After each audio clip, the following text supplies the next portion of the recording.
you, what was your goal when you did reach out to me and say, hey, I need some help? My goal was exactly what you just described. I was looking for help telling my story. I had a long career in the Air Force for 20 years. I've been doing business consulting, corporate training, leadership strategy, business coaching, working with startup founders. I've been doing that since I left the Air Force for 7 years. But telling our story in a way that is meaningful to others is often hard because you get wrapped up inside what you think is important, what your big accomplishments, what you're proud of. And for someone with a technical background like me, it's usually the solving of the problem or the way we solve the problem. And it's not always the impact on how solving that problem made someone feel or how it necessarily improved their life in an intangible way. And that's where I needed helping tell my story. Was I could tell you all the factual, tangible benefits of the work I'd done and how it could help people. But in a service industry like ours, it's very important to be able to help people understand how they're going to feel at the end of working with you, not just the tangible benefits we're going to get. And that was where I really needed help telling my story. And that's what you helped me with. Right. And I remember, like, I knew right away. I was like, oh, well, you have a great story because, you know, there's being in the position that you were and all the things that you've done, your experience, like that actually does benefit people because you have all that knowledge, all that experience. So what would you say when we were working together, would you say it was easy to get the information out of you, or like how do you want to explain like the process of working together and getting your story out? What worked really well for me is when we set this up, I think we set it up as a series of 2 interviews plus a follow-up interview. Mm-hmm. And so what we did the first time was we kind of had a conversation like this, right? Yeah. Tell me the story, go back to the beginning and just tell me the story. And you had questions and I gave you answers, and we kind of put out all this information in a big messy blob. Right. And got that out there in the first one. And so then you went, and I think you had a couple more questions. We did a phone call, I think, so you could clarify and really start to put things in an order, not necessarily a chronological order, which is easy for a guy like me. I can tell you what happened in what order in my life, but in an order that's meaningful to someone who's reading it. Right. In an order that's going to grab people's attention, in an order that's going to give them an emotional connection, then give them some more facts, then give them some more emotional connection, then grab them again on something else. So we did that, and then we had another meeting another Zoom call to kind of flesh out some areas you wanted to flesh out some more, and then talk about what can we cut. Because I know from speaking and from the writing I've done from doing speaking is the real magic is not in the writing, the real magic is in the editing. The real magic is making it concise. The real magic is getting it to the point where you're going to make that connection with the audience. And so that's what we really did for the second meeting. And we clarified a few things back and forth, some things that were important to me, some things that were important to you. We made sure we found the exact specific words we wanted to say to make those connections with people. That was the second one. And I think we did a third one because we had one more area we wanted to get a little more detail on. Mm-hmm. And make sure we highlighted that area of expertise as well, because we wanted to highlight it, but we didn't have as much of the story in our first 2 meetings on that one, in our first 2 Zoom calls. And so we did a lot of editing back and forth. And I think we went through 2 drafts, 3 drafts, something like that. Okay. And we got it to the point where we were both really, really happy with it. We were both really, really proud of the product that came out. Yeah. And so how have you been able now to use that story? Can you I think that's like the key for everyone. It's like, because I think that's what you said, it's hard to get the words out. So now once we were done, we were happy with that last edit. You were like, here you go. This is your story. How were you able to use that? The way I use that, I don't use it. I mean, it's a wonderful founder bio.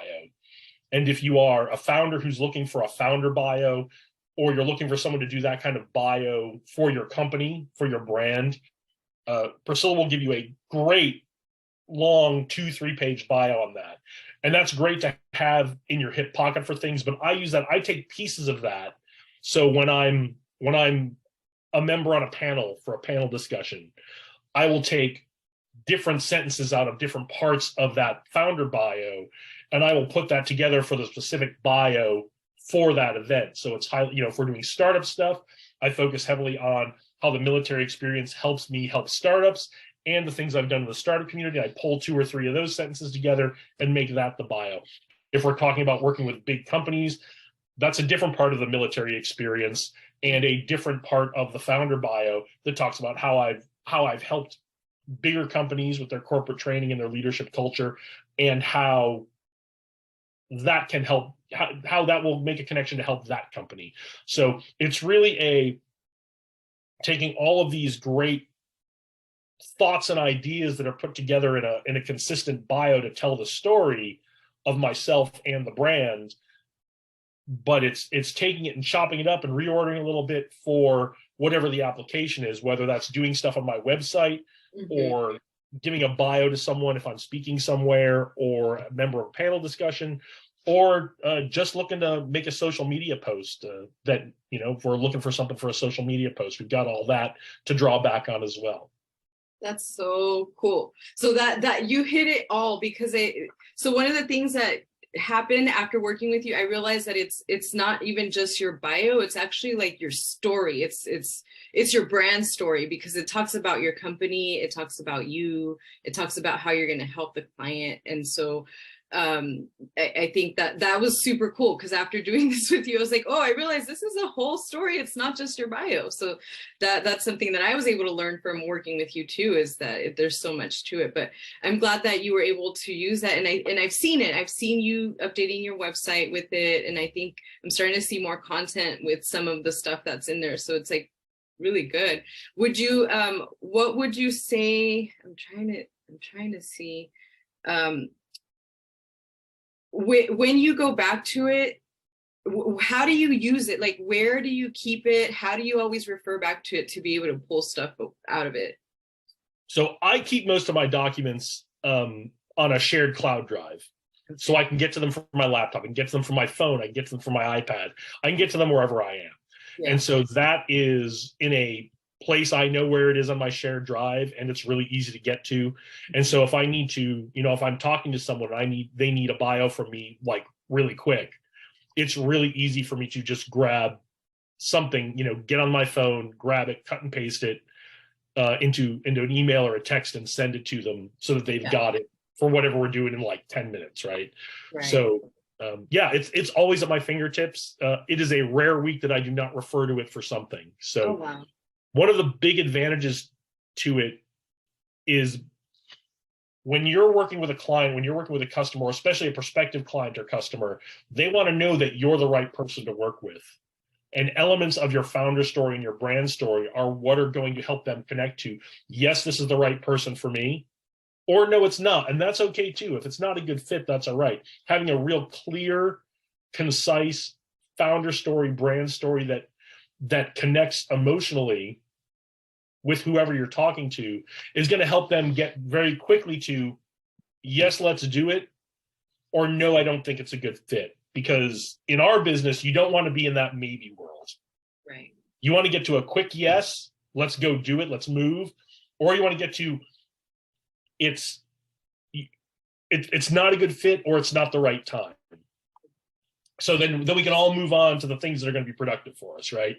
So you don't want to live in this maybe world, talk to me next week, talk to me next month. You want to get to yes or no, or even not yet, it's not the right time, as opposed to, let's talk some more. That's not really productive for anyone. And having a good founder story, a good brand story is going to help your prospective clients and people who are thinking about working with you decide that more quickly. That's awesome. So you actually will pull it up when you're talking to someone. I've got enough of it memorized now from working on it, because we worked on it over the course of a month and a half, I think, maybe 2 months. From that experience, I know it well enough that if I'm having a conversation with someone, I can draw back. I may not get all the words exactly right.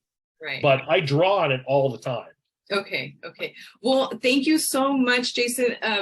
If you were to tell people, like, I don't know, is there anything else that you can say to people about, because here's the point, is we had to know who your ideal client was. Were we able to get more clear on that once we worked together? I knew what my ideal client was. Uh-huh. We were able to get more clear on what do we say to them to let them know that I'm the ideal consultant for them. There you go. And we were able to clarify it and narrow it to figure out who are the clients that are the best fit for me and who am I the best fit for. And working through that process really helped us narrow that down. Right, right. So the clarity on how to talk to your audience so that they know you're the right person for them. Yeah, absolutely. Yeah. And it was really helpful that you did know who you wanted to work with. You already had been in that community. It was really just, how do I get that message out to them? So thank you so much, Jason. I really appreciate this. Thank you for sharing the experience. And I'm so happy that it helped you. Like, that makes me so happy. It was game changing. It was game changing. That is not an exaggeration.